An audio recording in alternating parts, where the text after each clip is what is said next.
What's up guys, welcome back to the Charlton Athletic career mode. Today we continue our quest to surge up the table. We seem to have stagnated a little bit recently. We are here in sixth position in the championship table. We have how many games to go? 12? Literally only 12 games to go of the season. And we need to claw back 7 points in that time on Fulham and Nottingham Forest, who are currently occupying the automatic promotion spots, which is going to be... It's going to be some task, I'm not going to lie. We might have to try and prepare ourselves mentally to be a part of the playoffs, which I didn't want to happen, but it might have to happen, because we just haven't been good enough, really. This is the team, the squad, you know it now. You know, we've made our signings in the January transfer window, and of course before that in the summer transfer window. We've got a nice little squad going. Gallagher, our star player at the moment, unfortunately in real life, gone, but in the career mode, the FIFA 20 Charlton career mode, his spirit lives on. So guys, let's have a look at who is on the agenda to be playing today. So we have Sheffield Wednesday away, first of all, on the 26th of Feb. We then have Huddersfield away on the 29th of Feb, followed by 1 week later, Middlesbrough at home. So it is a leap year. Just fun fact. Middlesbrough at home. I don't think I'm going to play that one. Let's check where all these guys are on the table. I'm probably going to play the Sheffield Wednesday game. Let's have a look real quick where everybody else is in the table that we're playing. So it was Huddersfield, Sheffield Wednesday and Middlesbrough. So Middlesbrough are actually 8th, to be fair. Sheffield Wednesday are 9th. And who was the other team? It was Huddersfield, who were down there in 20th. Yeah, so it's probably going to have to be the away game out of those two, which I believe is Sheffield Wednesday, which is actually the next game. So let's advance the calendar to that date. You can see there as well, we ended off the last episode with Naby Sarr claiming to the media that he's basically unhappy with the involvement that he's currently got in the Charlton squad, which is interesting to me. It is, because he's been playing for the last 4 or 5 games. Jason Pearce was dropped since he went down to a 69 rated. We've also had a good chat in the old office or player chat tab or whatever it is, and he's still unhappy. So I guess we'll keep playing him. To be fair, he did actually make a mistake as well last game. He had that header that came off his shoulder, which I blame completely on FIFA being rubbish, but, you know, worth remembering when one of your players is kicking off. I think that'll be fine, and we will go into this game. I'll quickly see if I need to tweak the team lineup, but I'll see you at Sheffield Wednesday's ground. So here we are, the two teams are emerging out of the tunnel. It's a nighttime game. The weather looks fair, nice and mild, no rain or snow to deal with. But unfortunately, we are away here, so it is going to be a difficult affair. Forestieri as well, a player that I'm quite scared of. You can see there, Lyle Taylor, the 4th top scorer, with 17, I think it was, and Forestieri just behind him by 1 goal. There is the difference between the two teams in league stature. We're 9 points ahead of them and looking ourselves to claw back on the automatic spots. Forgive me if I'm a bit nasally. I do have a little bit of a cold going on here. But we will go into this game. We will try and smash them. But first of all, let's see the team lineups. So here we go. Sheffield Wednesday starting 11. They have Kieran Westwood in goal, Thorniley at right back, Tom Lees and Borna at centre-back, Palmer, Luongo, Brownhill, Lee, Forestieri up front, Harris on the left wing. I think that must be Jacob Murphy on the right wing. Dangerous players for championship level, but here is our own team. I think we can smash them. I actually ended up not changing, I don't think, anything, actually. We're giving Naby Sarr another go at left centre-back. If he does make any slip-ups, we might have to go back to Jason Pearce, because that was such an unforgivable moment and mistake last time. But yeah, I'm willing to give him the benefit of the doubt. Well, let's go. Let's see if we can smash Sheffield Wednesday here. Josh, get away from that guy, whoever that is. Oh, it's a great tackle from Luongo. He's actually given the foul to us. I thought that was a very clean tackle myself, but we will certainly take the free kick. Here we go, an opportunity to get it into the box. It's Gallagher linking up with Lockyer here. And now Naby Sarr, oh, that dribbling stat. Naby Sarr's lost it. But, oh, it is actually Harris away. And he's going to have lots more pace than anybody back here for Charlton, which is unfortunate. It's about positioning now. It's about timing and positioning. They get the shot off, but it is a well wayward, high, terrible effort, basically. Oh, apparently it's taking a neck off one of our players or something. I would imagine that was very subtle because I didn't see it. And that is a, whoa, look at that long-range shot there from Lee. But we're all good. Here's Brownhill. Naby Sarr looking to get an interception off, but look at this quick pass in between the Sheffield Wednesday attackers. Not a lot we can do at the moment. How are you letting him go past you like that, mate? Come on, Naby Sarr gets the blocking. Corner ball to Sheffield Wednesday.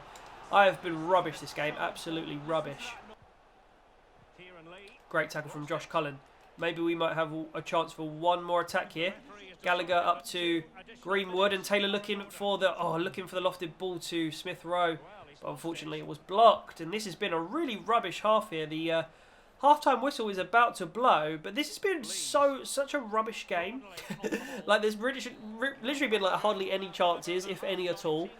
Very, very difficult. I'm having trouble just like executing commands to my players, if that makes sense. Like, they're just not really reacting to what I'm doing. There were the scores around the grounds, but this game needs to get a lot livelier in the second half. And I think if nothing's happened by 60 minutes, I might actually look at changing formation, because it's really, really, it's a really nothing game so far. No action really whatsoever. And look at the bodies that they are just holding behind the ball here. And are we going to be able to actually do anything here? I need to lay this back, and it's got to be a shot. It's got to be a goal, and it is a goal from Mason Greenwood. I'm going to be honest, guys. I actually did not think I was going to score this game. There's the Mario Balotelli celebration from the young Mancunian. And by some sort of miracle, we managed to find a way to break through the Sheffield Wednesday defence. And it's a good finish in the end, actually, from the young man Mason Greenwood, off his left peg as well. And the number 30, is that him off the mark for us? I can't remember if he scored already yet or not. Obviously, we did sign him before and then restarted the save to give ourselves some of the other players. There we are in our nice winter jacket. Don't mind it, actually. Don't mind it. And I think that is his first goal for us of the season. Will it tell us? Oh, 2 goals. So it's his second goal for us. So fair play, Mason Greenwood. Great little finish, mate. 1-0 to the boys. Here comes Sheffield Wednesday on the attack. It's a great tackle from Josh Cullen. Now he just needs to turn properly. And he has managed to do just that. My phone's telling me to wake up, I think, or something, at 3 o'clock in the afternoon. And Oztuma to Greenwood again. Can we get a second goal here for our troubles? We might do a little Cruyff turn here. Oh, and we have. Look at that. And then Taylor. Was that onside? It certainly was. And Lyle Taylor bats away the haters, you know. And he puts Charlton 2-0 up away here against Sheffield Wednesday. This has turned out to be a great result, to be fair. Mason Greenwood, that little chop was lovely. I thought he'd straight into an offside position. I did not want him to run the way he ran there. But in the end, it worked out absolutely fine, because he puts the ball in the back of the net. No offside call. And he is now 2 better than Forestieri in the Championship League. Never mind. Next clip. Good take from Conor Gallagher. Look at this sprinting away. Exactly what we need. And that is so stupid. Come on now. Luongo. Okay, never mind. We're winning 2-0. Don't complain. Little through ball here into the box. That is a rubbish attempt. I think we might make some substitutions here now. Let's see what we can do to change things up. Oztuma, to be fair, has been absolutely rubbish. So what I'm going to do actually is bring on George Lapsley. And I'm going to stick Gallagher. No, do you know what? I'm going to leave George Lapsley there. We've worked on his finishing. It should be fine. And then what I'm going to do as well is bring Chuks Aneke on up front for Lyle Taylor. No, do you know what I might do? I might put Aneke, CAM. I might put Lapsley in midfield and put Gallagher on the left wing and do that. I think that Gallagher can do a little job out there for us, so we'll try that for now. Oh, have I just quickly... Okay, no, here comes the substitutions for us. Lapsley and Aneke on. Struggling to speak with this with this cold. But, oh, you saw the subs. We already went over it. Next clip again. Lockyer. Little through ball. Is it going to be a third? And is Mason Greenwood going to be involved? Possibly. He does nick the ball here. And he's going to chip it back for Lyle Taylor. But it is not a good enough cross. And we do get a corner out of it, though. So let's see if we can muster anything up. They make a sub. Don't really care. Smack from Josh Cullen. Bang from whoever this is. And that is literally a shot, by the way. Naby Sarr. Naby Sarr almost scores. I would have been loving life if Naby Sarr scored there. Oh, that was really... Yeah, that was really close, wasn't it? Just scooted wide of the post. Lovely jubbly. 2-0 to the boys still. Oh, there's that animation where it just roots your player. Oh, I hate it. I hate it so much. But, with that being said, reach. We need to defend. Murphy on the right wing now. Purrington gets a nice bit of his body in the way. They do have a corner though. Let's defend it, boys. Come on. Away it goes. I see you, Naby. Oh, that's a good connection with the ball, but luckily someone was there, and now Lyle Taylor can break away. We're going to give it here to Greenwood, who's probably running out of steam a little bit. How's your passing? It's rubbish. It's absolutely horrendous. Murphy knocks it to Pelipusi. I think that was. But Phillips is equal to it, and he's going to whack the ball up. I mean, that was intended for Mason Greenwood to run onto. Oh, look at that loose touch. Now, they are making mistakes for me here. And how is Luongo? What drugs have you been taking, honestly? Aneke. That is poor. And look at that. Perfect. Almost as if... Oh, it's a great save from Phillips. Almost as if the game wanted them to have a lovely, perfectly weighted through ball to try and score. Good save in the end, though. But they make another substitution. We now have 9 game minutes to hang on to this lead. And that is Phillips again, showing nice, strong hands. Let's just whack this upfield. I don't care at this point. We're just punting things forward. Nobody there for us to get on the end of it. But we still are 2 goals to the good here. Reach now. Is he going to put a ball in? He is. Who's going to get there? It's Perrington. And Gallagher should get there. He doesn't. But it's wide. Well played. And that is Taylor through to Chuks Aneke, who's got the strength. Has he got the pace though? Probably not. Chuks Aneke, bang, in off the post. 3-0 away here at Sheffield Wednesday. And all of a sudden, we are looking like bloody Brazil, mate, I tell you. Because Chuks Aneke skanking out is what we wanted to see this game. That is just a beautiful sight to behold. Lapsley and Taylor join him in the celebrations. The Charlton fans going potty. All got the memo, by the way. All dressed exactly the same in their hats and jerseys, as I suppose is normal in football. Bang, off the post. Aneke finally in this new save file scores for us in game. He actually looks a little bit like himself as well. A little bit. Great finish anyway. 3-0 to the lads. Gallagher with the interception. Oh, I wanted somebody else to get that, but we now have the opportunity. No, we don't. We don't have any opportunity. Here comes Forestieri. It's a nice, lovely ball. I feel like the CPU, even if they're like a championship team, just have 99 passing. It's ridiculous, honestly. Some of the passes that go astray, like that Greenwood through ball earlier, and then like you all of a sudden you're the CPU and you literally can just pass like bloody David Beckham wherever you want. Look at this, by the way. We're through. Let's give that back to Aneke. Oh, let's put that through to Taylor. Let's put that through to whoever this is. Oh, that's such a rubbish pass. Yeah, I mean, that should... Again, there's just exactly what I was talking about. The passing from the CPU, no doubt, in the identical situation, would have been absolutely spot on. I tap triangle for a free ball from Taylor there, and it goes absolutely wayward. And this is why FIFA's so frustrating, because I've just won 3-0, and I'm still coming out of the game frustrated. But anyway... Charlton career mode in perspective. We've grabbed 3 points there against a decent team away from home as well. And we've not only grabbed 3 points, we've smashed them. We've got goals through Taylor, Aneke, and who was the other one? That's handball, by the way, Nebisar. You all consider yourself lucky, mate. And Greenwood as well. I'll be absolutely amazed, by the way, if Mason Greenwood is not man of the match here. Let's see if that is true. Yes, of course he'll be man of the match. He got a goal. He also got an assist. And yeah, he was just generally very, very good. Everybody playing really well for us. I don't remember George Lapsley actually getting a touch of the ball, but everybody, including the people that came off, played pretty well. The back line all getting 7s and an 8.1 for Lockyer. Very well played, boys. And we take the 3 points. Let's see where that leaves us in the table. I'm going to skip the post-match interview because nobody cares. I'll let you know if the morale is up or down. Yep, we did pretty well there. The team morale is pretty much through the roof. And I think we are missing a trick by not doing the press conferences before simulated games. Now, we do have another game in February. It's been a very, very long old month here. We're going to do the press conference and hope that that helps us on our way to getting a good result here against a team that are really struggling at the bottom end of the table. So let's see what happens here. And look at that. We are literally at almost perfect happiness. They just asked some questions about... Are we, I don't know, like, do we feel confident in that? It's pretty boring. Honestly, they're getting so stale now, the press conferences. I really am not a fan of them. But what I am also not a fan of is fixtures coming around as fast as they currently are, because Taylor now is absolutely knackered, so we're going to have to do some rotating here. So there you go. I have had to rotate the team. I've had to leave out our star player pretty much, Conor Gallagher. I've had to bring in Kyle, Sam Field as well. I've had to bring in Himmed up front. A couple of the boys I have stuck on the bench as well.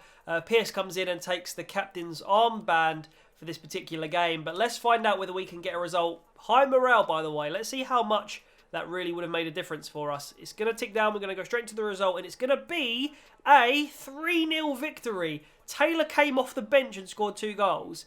He came on at half-time pretty much for Smith Rowe. And Sam Field also grabbed a goal, who's been very much a rotation player for us this season.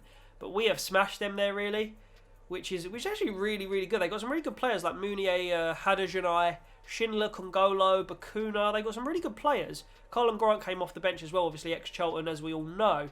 And yeah, 3-0. I'll take that any day of the week. Let's see after those two fixtures now where we are in the league table. All of a sudden, boys and girls, we are up to 4th place, and we are up to within 4 points of Nottingham Forest. Nottingham Forest, who, by the way, were running away with the league like it was nobody's business earlier, and now 2nd.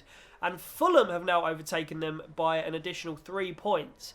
And they are still 7 points clear of us, which means they have won every game, well, both of the last 2 games as well. So it looks like we're now chasing Forest as opposed to Fulham, which, you know, I don't mind who I'm chasing, but as long as it's attainable, I don't mind, as long as we keep ourselves in arm's reach. And we have at the moment. We're 4 points. We've closed the gap from 7 down to 4. I'm happy. One more game, and then I might do the player of the month to end things off as well. But first of all, some training. Let's do some training and see if these boys, by the way, you might have seen the ratings changed. A couple of them did go up at the training that I did between episodes. There's always one training session I do between episodes, or normally is, I should say. And this time I think it was potentially Smith Rowe that went up to a 72, and he's almost up to a 73 now as well. So this is well, these are the 5 players that we're currently training, and I think that there is a lot to be said for getting these particular stats for these particular players up. I think it will improve our team drastically. So without further ado, let's get training. So everybody has been trained, everybody got A's as you would expect, and let's see the results now. Greenwood up to a 70 after his dribbling, finishing and shot power all go up, and by as well the young left back generated by the Chinese scout.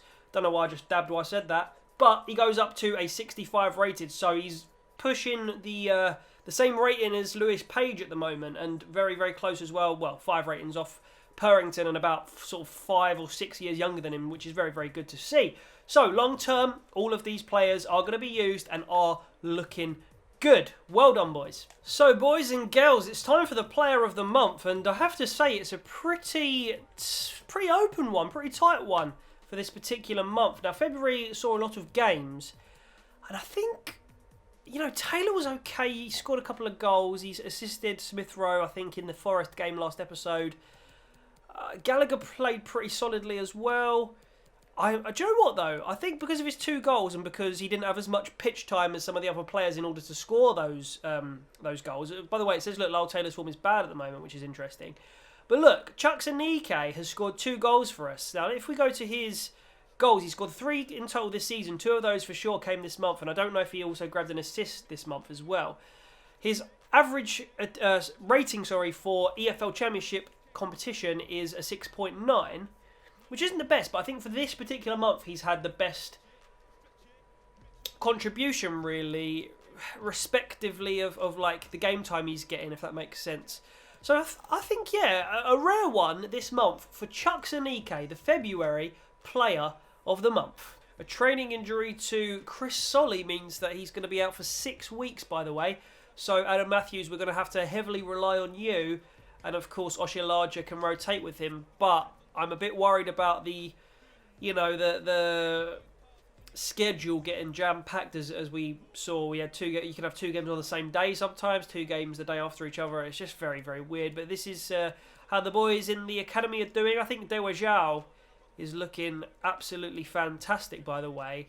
18 years old and a 56 rated already. It might be time pretty soon to promote him to the senior squad, as well as Björn Kuntz, who's 16 years old and the same rating, or actually 2 ratings higher actually than Dewa Zhao. So we'll keep eyes on all of these boys continually, and until one of them wants to cancel their contract, they will stay in the youth squad. But now, guys, it's time for the game, the first game of March actually, and that will be against Middlesbrough. Let's see if we can get a perfect episode of 3 points in every single game. I hope so. Just before we go into this game, guys, you can see Tom Lockyer naturally has gone up to a 71 as the month has changed, as has Josh Cullen, a 70 to a 71 for him as well.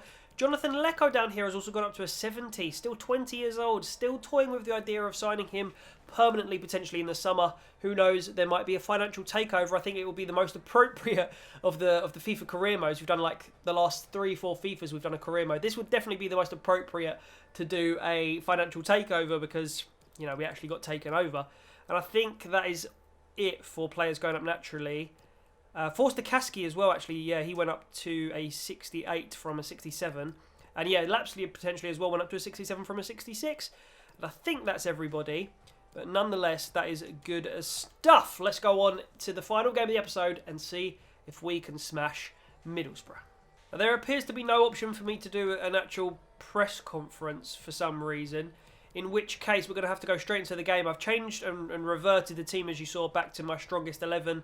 I've given Aneke the nod over Oztuma, though, because of his great form, scoring 2 goals in the month of February and, you know, coming on and making an impact off the bench. Oztuma has been, for the last couple of games, a little bit more quiet. And we are looking at an entirely 70-plus rated squad, with the exception of the right-back Matthews and Aneke as well. So, without further ado, let's advance and see if we can get a win over Middlesbrough here. They beat Barnsley 4-1, then lost 2 games. We drew 1-1. It's okay. It's not the end of the world, but it's also a little bit annoying. But Greenwood grabbed the goal there, and that takes us to, unfortunately, now 6 points behind Nottingham Forest. So they're definitely still catchable, and I know a lot of you guys will probably be thinking, just play more games, but I honestly wouldn't be able to get anywhere near the end of this series if I played more than 1 game per episode. Just wouldn't be possible unless I did stuff off screen, which I don't think is great entertainment-wise. So anyway, guys, here we are in 5th place. 77 points on the board. We are 5 points clear of West Brom in 7th and now 6 points behind Nottingham Forest in 2nd place. So it's still doable, but we have to prepare ourselves for the idea of maybe doing it via the playoffs. Now, guys, you can see 37 games played, which means 3 more games in the next episode will take us to 40. 3 more games will take us to 43, and then 3 more games after that will take us to all of the games this season. So 3 more episodes, guys, and we will be in the end game to find out whether we got promoted, whether we didn't make anything like the playoffs or the automatic promotions, or whether we've qualified for the playoffs. But if you have enjoyed this episode, please do smack a big old like on the video for me. Subscribe to the channel if you are interested in seeing more of these episodes, more Charlton videos, more football videos. Take care of yourselves, because those streets can get very, very dangerous. See you later, guys.